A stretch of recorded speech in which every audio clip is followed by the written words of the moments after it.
Bienvenidos a una nueva semana en Agenda Económica PM acá en CNN Chile. Y la agenda de este lunes viene muy noticiosa. Partimos con, obviamente, el tema que sigue marcando los mercados, que es el precio del dólar. Se esperaba que con el anuncio del Ministerio de Hacienda de subastar hasta 5.000 millones de dólares se podría apreciar el peso chileno. Eso pasó en el principio de la jornada porque luego nuevamente el dólar subió. Queremos entender cuáles son las razones, los factores que siguen entregando esta enorme volatilidad al tipo de cambio. Lo conversamos junto al estratega de mercados y analista senior de XTV, Sebastián Espinosa, a quien vemos en pantalla. Sebastián, gracias por estar en la Agenda Económica. Hola Nicolás, ¿cómo estás? Muy bien, explícanos por qué durante la primera parte de la mañana el dólar estaba en 900 pesos. Uno pensaba que se iba a mantener así luego del anuncio del Ministerio de Hacienda, pero luego volvió a subir para cerrar nuevamente por sobre los 910 pesos. Sí, bueno, claro, este anuncio del Ministerio de Hacienda que sorprende, entre comillas, al mercado, sobre todo después de una pausa el día de ayer por el feriado que tuvimos acá en Chile, y el dólar reacciona de forma bajista, incluso llegando a caer de los 900 pesos, pero nuevamente rebota y pasa que bueno, la presión que está generando el cobre y también el pesimismo en los mercados, la recesión en Estados Unidos y las alzas de tasas también por parte de la Fed presionan al dólar a nivel internacional y el tipo de cambio se termina apreciando y manteniendo por encima de los 900 pesos. ¿Podríamos ya decir que la intervención, si podríamos decirle así, del Ministerio de Hacienda tuvo ese mínimo efecto que tuvimos este lunes, que ya no debiera haber más fuerza para que el peso se aprecie? Yo creo que hay que esperar un poquito. Quizás en la sesión de mañana podamos notar si existe mayor importancia o relevancia en la intervención del Ministerio de Hacienda y también ver si el cobre nos termina ayudando un poquito. Porque la verdad es que la cotización del cobre en la mañana estaba siendo positiva y eso tampoco... O sea, fue muy poco positiva para las noticias que vinieron de China, de un Banco Central chino no interviniendo mucho en la política monetaria y manteniendo algo acomodaticio para mantener el crecimiento, diferente a lo que estaba ocurriendo en Occidente con Europa, Inglaterra, bueno, el mismo Chile, Estados Unidos subiendo tasas fuertemente y también algunos relajamientos de las ¿cómo se llama?, restricciones de coronavirus. Pero el cobre se movió bien poco, la verdad, entonces tampoco nos está ayudando al metal rojo. Y yo esperaría mañana a ver si esta noticia de Hacienda impacta realmente en el tipo de cambio. Sí, porque serían hasta 200 millones de dólares de subasta que haría el fisco y que ese dinero entraría al mercado eventualmente para hacer bajar el precio de la moneda. Ahora, ¿cómo también toma el mercado? No hay anuncio todavía del Banco Central, pero sí firmaron una línea de liquidez en dólares con el Banco Internacional de Pagos para eventualmente tener dólares a disposición para llevarlos al mercado, porque es todavía una medida que no han tomado, pero que están tomando las medidas necesarias para utilizarlas cuando estimen conveniente. Sí, pareciera que en realidad al Banco Central no le preocupa tanto, bueno, sí le preocupa la fortaleza del tipo de cambio por un efecto también inflacionario, pero está también preocupado de la liquidez y también de la volatilidad que hay. Porque yo creo que si hay un aumento en la volatilidad y vemos fuertes cambios en los precios como lo hubo en octubre, noviembre del 2019, ahí podría realmente salir a intervenir de inmediato quizá el Banco Central, pero ahora han puesto paños fríos, a pesar de que están tomando estas medidas de precaución por detrás, si las podemos llamar de alguna forma, o bueno, se están cubriendo, si es que eventualmente llegaran a actuar. Igual la semana pasada dijeron que no era el momento, que no lo iban a hacer, descartaron una intervención. Y tampoco creo que lo hagan de inmediato luego de que el Ministerio de Hacienda saliera a hacer esta venta masiva. Entonces, quizá hay que esperar un poco para alguna intervención del Banco Central, a no ser que cambie un poco el escenario y ya tengamos un tipo de cambio extremadamente volátil y con muchas subidas fuertes. ¿Dónde están viendo la banda de precios del dólar con las últimas informaciones disponibles, Sebastián? Yo creo que por encima de los 880 es un precio bastante razonable, entendiendo que estamos en un escenario de fortaleza en el tipo de cambio y que los 880, bueno, un poquito más abajo, representan los anteriores máximos históricos, que estaban en el rango 875 y 880. Yo creo que por encima de eso se va a seguir moviendo en las siguientes sesiones, a la expectativa de lo que suceda con el cobre. Esta semana hay algunos datos importantes de las industrias en China, como los PMI. Entonces, esos datos son vitales porque nos van a dar cuenta de cómo está la situación económica en el país chino y si realmente están tan afectados por el coronavirus o no. Si no están tan afectados, eso es positivo y ahí podríamos tener alguna ayuda por el lado del cobre. Pero si seguimos la misma tónica, la verdad es que eso no es positivo y podríamos incluso hablar de un dólar que se mantenga arriba de los 900 pesos todavía. Sebastián Espinosa, analista senior de mercados de XTV. Gracias por estar en Agenda Económica. Que tengas buena semana. Gracias a ustedes, que estén muy bien. Bueno, no solamente aquí con XTV estuvimos viendo proyecciones del dólar, también lo hizo la encuesta de operadores financieros, que es una encuesta que hace el Banco Central a distintos analistas. No es el Banco Central opinando, no es eso, es el Banco Central que le pregunta a los analistas de mercado. Bueno, ellos ven el dólar tanto en una semana más como en 28 días en 900 pesos y es lo primero que le mostramos en la gráfica que hemos preparado. Preguntaron también por la inflación. IPC, tanto de junio como de julio, 1%. Las presiones inflacionarias van a seguir en nuestro país. De hecho, para agosto, un poquito menos, 0,8%. Uno va a decir, bueno, está bajando, pero 0,8% de todas maneras es una enorme inflación para un solo mes. Ahora, respecto a la tasa de interés, se espera que en la próxima que tenga el Banco Central, que es en julio, se suba 25 puntos base a 9,25%. Ahora está en 9%. Y luego, en septiembre, la subsiguiente, nuevamente se suba 25 puntos base para dejarla en 9,50%. Los operadores financieros creen que se va a mantener ahí por un tiempo. Recordemos que acá en Agenda Económica el consejero del Banco Central, Alberto Nodón, estimaba que si las presiones inflacionarias cedían ya de manera importante y de manera estructural, no solamente un mes, sino que ya había una clara evidencia de que los precios iban cediendo, la tasa de interés podría empezar a bajar este año o bien ya en el primer trimestre del próximo. Esas son solamente proyecciones y que obviamente hay que irlas mirando cómo van avanzando los datos. Bueno, y un dato también que marcó la agenda económica de este lunes fueron las ventas del comercio en la región metropolitana, que cayeron 2,2%. Esto es toda una anécdota, ya que ustedes se acordarán todo lo que ha subido el comercio desde que empezaron los retiros de fondos. Veamos si esto se va a mantener o puede cambiar en el futuro esta fuerte desaceleración del comercio. ¿Qué opinan en el rubro? Veamos. Claramente la menor liquidez y la mayor inflación está afectando el poder adquisitivo de los hogares, el mayor costo de los créditos también influye en sus decisiones de consumo y a esto se suma la fuerte caída que hemos visto en la confianza de los consumidores en los últimos meses, la cual ha llegado a niveles similares a los que teníamos durante los meses más difíciles de la pandemia. Creemos que las mayores contracciones del sector las vamos a ver durante el segundo semestre, dado que ahí vamos a enfrentar bases de conversión históricamente altas, mientras que en junio probablemente las ventas presenciales de la región metropolitana quizás vean un alza, dado que en junio del año pasado, gran parte del mes, la región estuvo en cuarentena total, pero ya hacia adelante, hacia el segundo semestre, es de esperar que tengamos fuertes contracciones. Cambiamos de tema porque ya está absolutamente confirmado que este viernes se presenta la reforma tributaria. Por eso, Belén Vázquez nos muestra cómo sería, con la información disponible hasta el momento, este proyecto que sin duda va a marcar a la economía nacional en el corto plazo. Quedan solo 2 días para conocer el contenido del proyecto de reforma tributaria y el gobierno trabaja intensamente afinando los últimos detalles. Que pretende recaudar en régimen del orden de 4,2 puntos del producto con el objetivo justamente de financiar derechos sociales universales. En total son 3 paquetes, pero solo 2 ingresarán este viernes al Congreso. El primero lo hará la Cámara y está relacionado con impuestos patrimoniales a la renta, exenciones y reducción de la evasión y elusión, mientras que al Senado se ingresará una indicación al proyecto de royalty minero.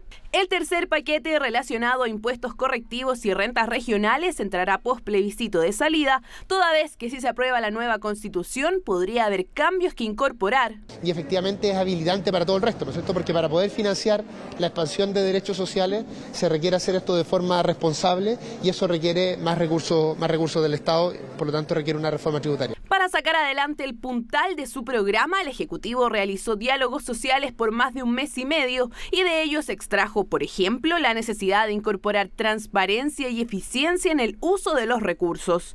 Pero además, para alcanzar acuerdos, ha sostenido un trabajo prelegislativo que parte del oficialismo ha valorado, por más que aún tienen dudas. Es bastante robusto, es a lo menos 3 proyectos de ley, nos parece que es razonable este esquema de trabajo, pero lo más importante de todo es que la gente sepa que el gobierno necesita recaudar nuevos recursos para cumplir las demandas sociales y todo lo que la gente nos pide en la calle. Desde luego nosotros esperamos poder participar de la forma más proactiva posible, pero sin dejar de cuestionarnos respecto de cada uno de los impactos que esta reforma va a tener en distintos aspectos, tanto desde el punto de vista de los ingresos generales del Estado como de dónde estos provienen, digamos, y a qué van a estar destinados.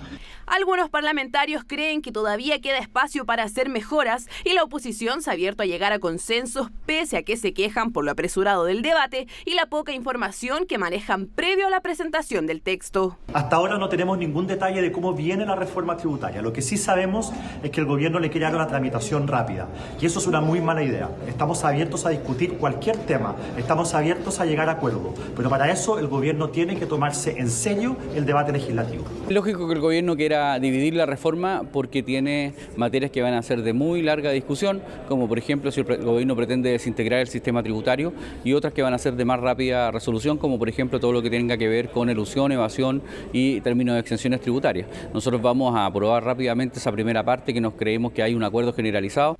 La expectación parlamentaria es alta y el gobierno ya advirtió que los tiempos están ajustados. Eso sí, esperan tener una buena recepción y aprobar prontamente esta reforma que, en régimen, debería recaudar cerca de 12.000 millones de dólares. Hacemos la pausa en Agenda Económica y al regreso tenemos una exclusiva.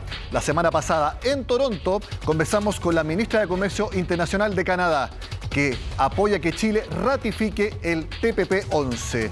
Los argumentos, las razones y la evaluación que hace Canadá, que es uno de los países firmantes originales de ese acuerdo, al regreso acá en Agenda Económica.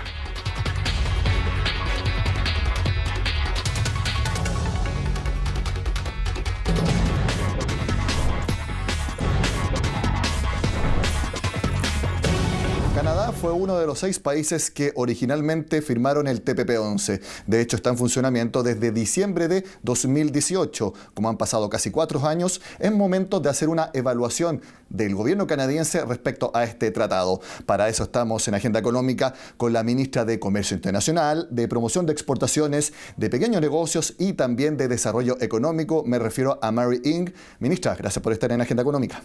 Muchas gracias, Nicolás. Es fabuloso estar contigo hoy. Actualmente, ¿cómo está el comercio internacional de Canadá? Como ministra de Comercio Internacional y de Desarrollo de Pequeños Negocios, puedo decir que en Canadá es muy importante la amplitud de nuestro intercambio comercial. Tenemos una gran cantidad de tratados de libre comercio con distintos países alrededor del mundo. Nuestra visión es que Canadá es un país comercial. 1 de cada 6 trabajos se relaciona a ese intercambio. 2/3 de la economía se explican por el comercio, así que es muy, muy importante. Para mí no es solo comerciar, importar y exportar. También importa con quién negocia Canadá. Estamos muy comprometidos en crear beneficios para todos en nuestra economía. ¿Cómo están enfrentando el problema de la inflación global y que obviamente se ha visto muy perjudicada por las cadenas logísticas que todavía están demasiado estresadas en las rutas internacionales? Te lo explico así. Es algo en lo que pensamos todo el tiempo. Pensamos mucho en el poder adquisitivo de las personas. Por eso hemos tomado medidas para ayudar a todos en Canadá. Por ejemplo, dimos ayuda económica para pagar jardines infantiles y cuidado de niños. Esto es sumamente importante, ya que nos aseguramos que tanto las mujeres como las familias reciban apoyo económico en ese punto fundamental, junto con asegurarnos que las personas vuelvan a los trabajos y a la economía en general. Nos preocupamos de que se puedan pagar arriendos. En Canadá tenemos un programa que llamamos Beneficio de Cuidados para Niños, ayuda económica a familias trabajadoras y familias vulnerables para que puedan pagar sus gastos. Y esto está indexado a la inflación. También agregamos a nuestro presupuesto el año pasado beneficios a los trabajadores con el mismo objetivo, que sean parte de la economía y puedan sobrellevar los costos que tiene la vida actualmente. Usted es una inmigrante, nació en Hong Kong y se vino a vivir a Canadá con toda su familia y es parte de la enorme población de otros países que actualmente vive en Canadá. Así que usted entiende muy bien el fenómeno de la globalización. Absolutamente.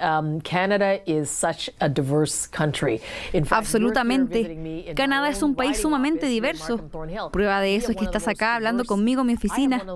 Yo represento a esa diversidad en el país. La experiencia inmigrante está en mi familia y en muchos canadienses.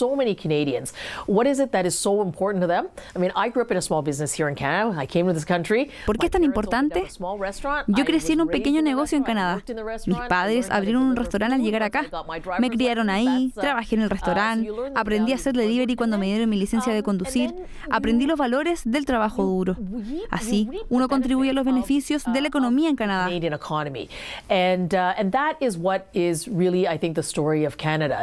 Esa es la historia de este país. El éxito de las olas de inmigrantes, generación tras generación, crean y desarrollan una vida aquí para sus hijos y nietos, contribuyendo siempre al desarrollo de Canadá. Pero, como somos un país de comercio, ayudamos a la economía global. ¿El TPP-11 es un ejemplo de los beneficios de la globalización?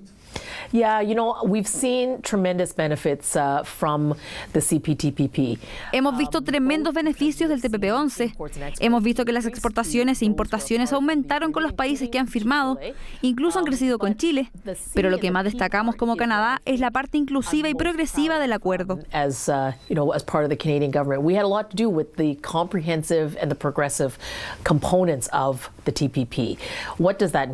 ¿Eso qué significa? Los capítulos dedicados a la protección del medio ambiente, los que abordan los estándares laborales, la naturaleza inclusiva del acuerdo que asegura que las personas sean las beneficiadas.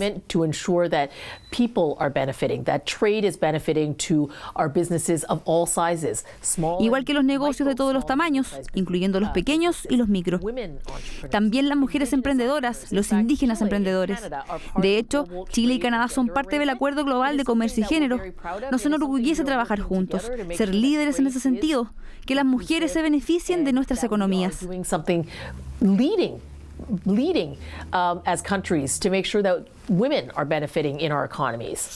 Escuchando sus respuestas, puedo anticipar que la evaluación del TPP-11 tras casi 4 años funcionando es positiva por parte del gobierno canadiense.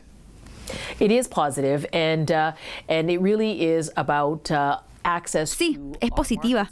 Primero porque nos permite más acceso a distintos mercados, pero principalmente con quienes estamos comerciando.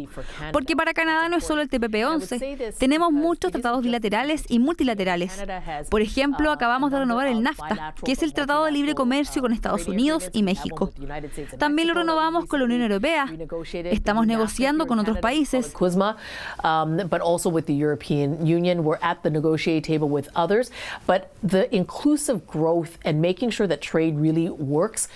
El crecimiento inclusivo y que el comercio realmente se logre para todos está en línea con los valores canadienses. Lograr que la protección al medio ambiente y el trabajo sean características de todos los acuerdos que firma Canadá. Usted es una emprendedora, trabajó en pequeños negocios y ahora es la representante para Canadá del desarrollo de los pequeños negocios en su país. ¿Cuál puede ser algún ejemplo de beneficio directo que tiene para las pymes el TPP-11? Absolutely. Agreements are only good. Totalmente. Los acuerdos son buenos únicamente si los negocios pueden sacar provecho de ellos. Mirando a los negocios canadienses que ahora están en los mercados y antes no lo estaban, como ministra de Comercio Exterior y de Pequeños Negocios puedo decir que aquí tenemos una herramienta de comercio.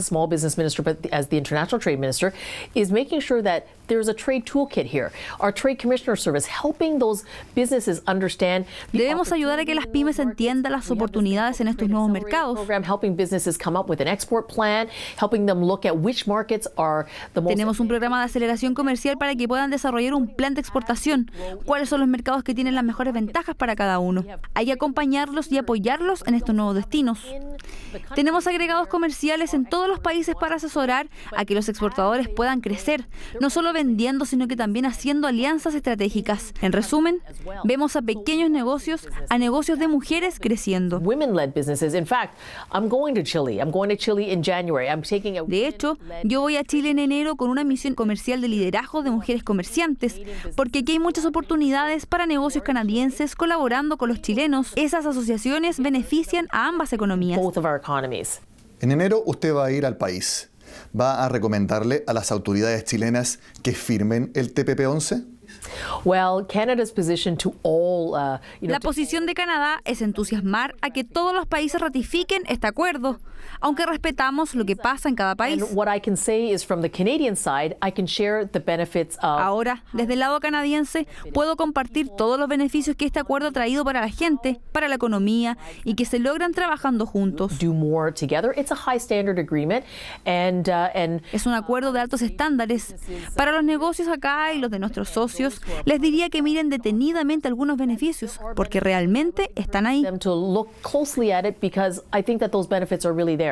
En Chile ha habido bastante oposición al TPP-11, especialmente de organizaciones. ¿Usted ha visto algún efecto negativo que haya tenido el acuerdo que firmó Canadá hace algunos años? Este tratado comercial, como cualquier otro, tiene mecanismos que nos ayudan a superar problemas que puedan surgir. Nos reunimos periódicamente entre los países firmantes, revisamos el acuerdo, resolvemos cualquier problema. As countries who are signatories to it, we're working on issues because, like every agreement, you have to implement the agreement and you need to. Cuando se implementa un tratado, los mismos encargados de negocio nos alertan de las complicaciones que pueda haber. Por eso en el tratado están los mecanismos para elevar las alertas respectivas y poder resolverlas como países en conjunto. To highlight the issues that are raised in each of our respective countries and that we actually work towards resolutions or solutions together. Usted estuvo con el presidente Gabriel Boric y con el ministro de Economía Nicolás Grau cuando ambos visitaron Canadá hace algunas semanas. ¿Hablaron sobre el TPP-11? We talked about the Canada-Chile relationship. Hablamos del Tratado de Libre Comercio entre Chile y Canadá, que tiene 25 años. Hablamos de las muy buenas oportunidades para que los habitantes de ambos países puedan avanzar. En ese contexto que hablamos, puedo decir que somos dos países muy preocupados de cómo nos recuperamos del COVID-19. The way I just described it now, we both are economies and countries that care about how we recover from COVID-19. How we ensure that ¿Cómo logramos que la economía funcione para todos? ¿Cómo podemos desarrollar herramientas conjuntas como el comercio para que sea una forma de combatir el cambio climático? Cuando pienso en cómo hacer crecer economías verdes con pymes dentro de una economía circular, ¿cómo logramos que la economía y el medio ambiente vayan de la mano? En ese contexto hablamos hace unos días. How do we make sure that the environment and the economy can go hand in hand? So in that context, that's how we talked about it. We talked about it. Cómo Chile y Canadá avanzan y trabajan juntos, teniendo en cuenta que el TPP-11 sí puede beneficiar a las personas de ambos países. An agreement like this yields benefit, most importantly, to the people in both countries. Ministra Ng, muchas gracias por haber estado con Agenda Económica. It's been terrific and thank you so much for, ha sido un placer. Gracias por venir a verme a mi oficina. De esta forma terminamos la agenda de esta jornada con esta entrevista exclusiva en Canadá con la ministra de Comercio Exterior de este país, precisamente analizando cómo ha sido la experiencia canadiense con el TPP-11. Sigan con nosotros acá en CNN Chile.